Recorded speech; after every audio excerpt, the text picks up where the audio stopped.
ಇವತ್ತಿನ recipe summer special ಸಬ್ಬಕ್ಕಿ ರೊಟ್ಟಿ ಹೇಗೆ ಮಾಡೋದಂತ ನೋಡೋಣ. ಸಬ್ಬಕ್ಕಿ ತುಂಬಾ ತಂಪು, ಬಿಸಿಲಿನ ಬೇಸಿಗೆಗಂತೂ ತುಂಬ ಒಳ್ಳೆಯದು ರೆಸಿಪಿ ಅಂತಲೇ ಹೇಳ್ಬೋದು. ತುಂಬಾ ಈಸಿನೂ ಸಹ ಬೇಗನೆ ಮಾಡ್ಕೊಳ್ಬೋದು. ಕ್ವಿಕ್ಕಾಗಿ ಆಗುತ್ತೆ. ಬ್ರೇಕ್ಫಾಸ್ಟಿಗೆ ಅಥವಾ ಲಂಚ್ ಬಾಕ್ಸಿಗಾದರೂ ಹಾಕ್ಬೋದು ಅಥವಾ ರಾತ್ರಿ ಊಟಕ್ಕೂ ಸರಿ. ಇಲ್ಲಿ ನಾನು 1 ಕಪ್ನಷ್ಟು ದಪ್ಪ ಸಬ್ಬಕ್ಕಿನ ನೆನೆಸಿ ಇಟ್ಕೊಂಡಿದ್ದೆ. ಹೋಲ್ ನೈಟ್ ನೆನೆಸಿದ್ದೀನಿ ನಾನು. ಬೆಳಗ್ಗೆ ಮಾಡೋದ್ರಿಂದ ಸಂಜೆ ಮಾಡೋದಂತಂದರೆ ಬೆಳಗ್ಗೆ ನೆನೆಸಿಟ್ರೆ ಆಯಿತು. ಈಗ ನೋಡಿ, ಇದನ್ನು ನಾನು ಒಂದು ಬೌಲಿಗೆ ಟ್ರಾನ್ಸ್ಫರ್ ಮಾಡ್ಕೊಳ್ತಾ ಇದ್ದೀನಿ. ಈಗ ಇದಕ್ಕೆ ಅದೇ ಬೌಲ್ನಲ್ಲಿ 1 ಬೌಲ್ನಷ್ಟು ಅಕ್ಕಿ ಹಿಟ್ಟನ್ನು ಹಾಕ್ಕೊಳ್ತಾ ಇದ್ದೀನಿ. 1 ಬೌಲು ನೆನೆಸಿರೋಂಥ ಸಬ್ಬಕ್ಕಿ ತೊಗೊಂಡ್ರೆ 1 ಬೌಲು ಅಕ್ಕಿ ಹಿಟ್ಟು ಸಾಕಾಗುತ್ತೆ. ಕ್ಯಾರೆಟ್ ತುರ್ಕೊಂಡಿದ್ದೀನಿ, ಹಾಗೆ ಹಸಿಮೆಣ್ಸಿನ್ಕಾಯಿ ಸಣ್ಣಕ್ಕೆ ಹೆಚ್ಚಿದ್ದೀನಿ, ಕೊತ್ತಂಬರಿ ಸೊಪ್ಪು ಮತ್ತು ಈರುಳ್ಳಿ ಸಣ್ಣಕ್ಕೆ ಹೆಚ್ಚಿರೋಂಥದ್ದು ಇದಷ್ಟನ್ನು ಸೇರಿಸ್ಕೊಳ್ತಾ ಇದ್ದೀನಿ.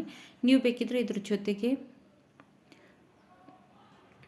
ಸಬ್ಬಕ್ಕಿ ಸೊಪ್ಪು ಸಹ ಸಣ್ಣಕ್ಕೆ ಹೆಚ್ಚಿ ಹಾಕ್ಕೊಳ್ಬೋದು ಅಥವಾ ಮೆಂತ್ಯ ಸೊಪ್ಪು ಯಾವುದಾದ್ರೂ ಹಾಕ್ಕೊಳ್ಬೋದು. ತುಂಬಾ ರುಚಿಯಾಗಿರುತ್ತೆ.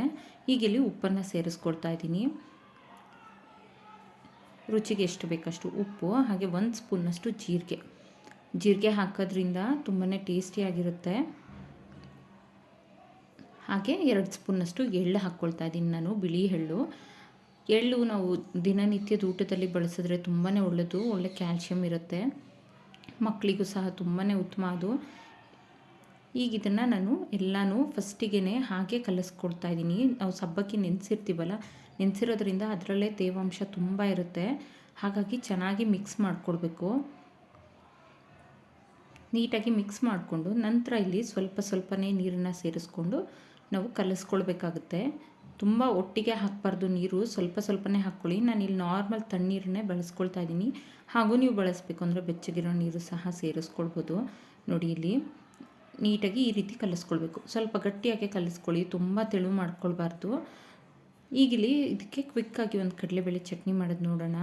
ನಾನಿಲ್ಲಿ ಒಂದು 4ರಿಂದ 5 ಸ್ಪೂನ್ ಕಡಲೆಬೇಳೆ ಹುರಿದು ಹಾಕ್ಕೊಂಡಿದ್ದೀನಿ. ಹಾಗೆ 2 ಇಸ್ಲು ಬೆಳ್ಳುಳ್ಳಿ, ಕರಿಬೇವು, ಹಾಗೆ ಕೆಂಪು ಮೆಣಸಿನ್ಕಾಯಿ ಅಂದರೆ ಬ್ಯಾಡಗಿ ಮೆಣಸಿನ್ಕಾಯಿ, ಖಾರಕ್ಕೆ ಒಂದೇ ಒಂದು ಗುಂಟೂರು ಮೆಣಸಿನ್ಕಾಯಿ, ಹಾಗೆ ಒಂದು ಸಣ್ಣ ಬೌಲ್ನಷ್ಟು ಕಾಯಿ ತುರಿ. ಫ್ರಿಜ್ಜಲ್ಲಿ ಇಟ್ಟಿರೋದ್ರಿಂದ ರೀತಿ ಗಟ್ಟಿಯಾಗಿದೆ. ಹಾಗೆ ರುಚಿಗೆ ಎಷ್ಟು ಬೇಕಷ್ಟು ಉಪ್ಪು, ಇದನ್ನೆಷ್ಟನ್ನು ಸೇರಿಸಿ ಚೆನ್ನಾಗಿ ರುಬ್ಕೋಬೇಕು. ನೀರನ್ನು ಸೇರಿಸ್ಕೊಂಡು ನೋಡಿ, ರುಬ್ಬಿದ ನಂತರ ಈ ರೀತಿ ನಮಗೆ ಕೆಂಪು ಚಟ್ನಿ ರೆಡಿಯಾಗುತ್ತೆ. ಕಡಲೆಬೇಳೆ ಚಟ್ನಿ ತುಂಬಾ ರುಚಿಯಾಗಿರುತ್ತೆ. ನೀವು ಇದನ್ನು ಇಡ್ಲಿ, ದೋಸೆ, ರೊಟ್ಟಿ ಯಾವುದಕ್ಕಾದರೂ ಕಾಂಬಿನೇಷನಾಗಿ ಮಾಡ್ಕೋಬೋದು. ಅಷ್ಟೇ ಚೆನ್ನಾಗಿರುತ್ತೆ ರೊಟ್ಟಿ ಇದು ಚಟ್ನಿ. ನೋಡಿ, ಈ ರೀತಿ ಇಡ್ಲಿಗೆ ಮಾಡೋದಾದರೆ ಇನ್ನು ಸ್ವಲ್ಪ ತೆಳ್ಳಗೆ ಮಾಡ್ಕೊಳ್ಬೋದು. ಇಲ್ಲಿ ಹೋಳಿಗೆ ಶೀಟ್ ತೊಗೊಂಡಿದ್ದೀನಿ ನಾನು. ಈ ರೊಟ್ಟಿ ಶೀಟಿಗೆ ಸ್ವಲ್ಪ ಎಣ್ಣೆ ಹಾಕ್ಕೊಳ್ತಾ ಇದ್ದೀನಿ. ಎಣ್ಣೆ ಹಾಕ್ಕೊಂಡು ತಟ್ಕೊಳ್ಬೋದು. ತುಂಬ ಕ್ವಿಕ್ಕಾಗುತ್ತೆ. ಅಷ್ಟೇ ಸಾಫ್ಟಾಗಿರುತ್ತೆ ಈ ರೊಟ್ಟಿ. ಟೇಸ್ಟು ಅಷ್ಟೇ ತುಂಬ ಚೆನ್ನಾಗಿರುತ್ತೆ. ನಾರ್ಮಲ್ ಅಕ್ಕಿ ಹಿಟ್ಟಿನ ರೊಟ್ಟಿ ಮಾಡೋದಕ್ಕಿಂತ ಸ್ವಲ್ಪ ಈ ಸಬ್ಬಕ್ಕಿ ಹಾಕೋದ್ರಿಂದ ಟೇಸ್ಟ್ ತುಂಬ ಚೆನ್ನಾಗಿ ಬರುತ್ತೆ. ನೋಡಿ, ಒಂದು ದೊಡ್ಡ ನಿಂಬೆಹಣ್ಣಿನ ಗಾತ್ರದಷ್ಟು ನಾನು ತೊಗೊಳ್ತಾ ಇದ್ದೀನಿ. ನೀವು ಚಪಾತಿ ಹಿಟ್ಟೆಲ್ಲ ಎಷ್ಟು ತೊಗೋತೀರಲ್ಲ ಆ ರೀತಿ ತೊಗೊಂಡ್ರೆ ಆಯಿತು. ತೊಗೊಂಡು ಈ ರೀತಿ ಸ್ವಲ್ಪ ನೀರು ಕೈಯಲ್ಲಿ ತೇವ ಮಾಡಿಕೊಂಡು ಈ ರೀತಿ ತಟ್ಕೊಳ್ಬೋದು. ಅಥವಾ ರೋಟಿ ಪ್ರೆಸ್ಸರ್ ಇದ್ದರೆ ಪ್ರೆಸ್ ಮಾಡಿಕೊಂಡ್ರಂತೂ ಇನ್ನೂ ಕ್ವಿಕ್ಕಾಗಿ ಆಗಿಬಿಡುತ್ತೆ.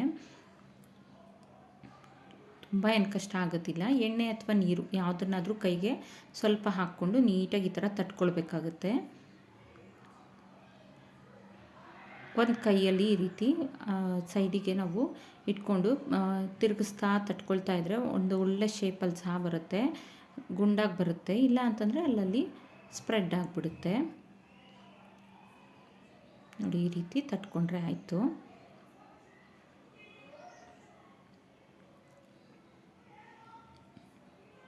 ನೀವು ಹಂಚ ಮೇಲೇ ತಟ್ಟೋದಾದರೆ ಇನ್ನೂ ಸ್ವಲ್ಪ ತೆಳು ಮಾಡ್ಕೊಳ್ಬೇಕು. ಸ್ವಲ್ಪ ತೆಳು ಮಾಡಿಕೊಂಡು ಹಂಚ ಮೇಲೇ ತಟ್ಕೊಳ್ಬೋದು. ಕಾವಲಿ ಈಗ ಕಾದಿದೆ. ಇದಕ್ಕೆ ಸ್ವಲ್ಪ ಎಣ್ಣೆ ಸವರ್ಕೊಳ್ತಾ ಇದ್ದೀನಿ. ಎಣ್ಣೆ ಹಾಕ್ಕೊಂಡು ನಂತರ ಈ ಶೀಟನ್ನೇ ನಾವು ಈ ರೀತಿ ಹಾಕಿದ್ರೆ ಆಯಿತು.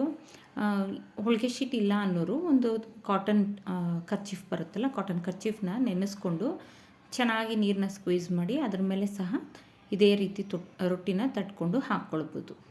ನೋಡಿ, ಈ ರೀತಿ ಒಂದು ಸೈಡ್ ಈಗ ಬೆಂದಿದೆ. ನಾನು ಇನ್ನೊಂದು ಸೈಡು ಫ್ಲಿಪ್ ಮಾಡಿಕೊಡ್ತೀನಿ. ಎಣ್ಣೆ, ತುಪ್ಪ, ಬೆಣ್ಣೆ ಯಾವುದಾದ್ರೂ ಹಾಕ್ಕೊಳ್ಬೋದು. ನೀವು ಹಾಕ್ದೇನೂ ಸಹ ಮಾಡ್ಬೋದು. ತುಂಬ ಟೇಸ್ಟಿಯಾಗಿ ಬರುತ್ತೆ, ಕ್ವಿಕ್ಕಾಗೂ ಆಗುತ್ತೆ. ಒಮ್ಮೆ ಈ ರೆಸಿಪಿನ ಟ್ರೈ ಮಾಡಿ ನೋಡಿ. ಈ ಬೇಸಿಗೆಗಂತೂ ತುಂಬ ಒಳ್ಳೆ ರೆಸಿಪಿ, ಎಲ್ಲರಿಗೂ ಇಷ್ಟ ಆಗುತ್ತೆ, ಎಲ್ಲ ಏಜ್ನವ್ರಿಗೂ ಸಹ. ಹಾಗೆ ಈ ಚಟ್ನಿನೂ ಸಹ ಮಿಸ್ ಮಾಡದೆ ಟ್ರೈ ಮಾಡಿ ನೋಡಿ, ತುಂಬಾ ರುಚಿಯಾಗಿ ಅನಿಸುತ್ತೆ. ವಿಡಿಯೋ ಇಷ್ಟ ಆದಲ್ಲಿ ಲೈಕ್, ಶೇರ್ ಆ್ಯಂಡ್ ಸಬ್ಸ್ಕ್ರೈಬ್ ಮಾಡಿ. ಹಾಗೆ ಕಮೆಂಟ್ ಮಾಡಿ ತಿಳಿಸಿ.